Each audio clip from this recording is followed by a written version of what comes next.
பாருங்க. இப்போ வந்து இதுலேயே ஒரு 10-15 துணி போட்டேன். இந்த பேண்ட்டு போடுறேன். இன்னும் எவ்வளோ துணி வேணாலும் போடலாம். இன்னும் இடம் கிடக்குது. இதுக்கு மேலே எங்கள் வீட்டில் துவைக்கிற துணி இல்லை. இப்போ பார்த்தீங்கன்னா தண்ணி ஃபுல்லாக இது வரைக்கும் தண்ணி விடலாம். துவைக்கிறதுக்கு பார்த்தீங்கன்னா இன்னும் எவ்வளோ துணி போடலாம். ஏன்னா கேப் இருக்குது.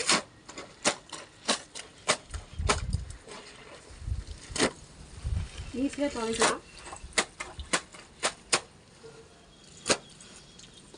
அடித்து துவைக்கலாம். துவைச்சி காட்டுறவங்ககிட்ட இப்போ பார்த்தீங்கன்னா இப்போ வந்து கீழே அடக்கிறேன். நல்லா இடம் ஃபுல்லாக இருக்குது. எவ்வளோ வேணாலும் உள்ளே அடக்கலாம்.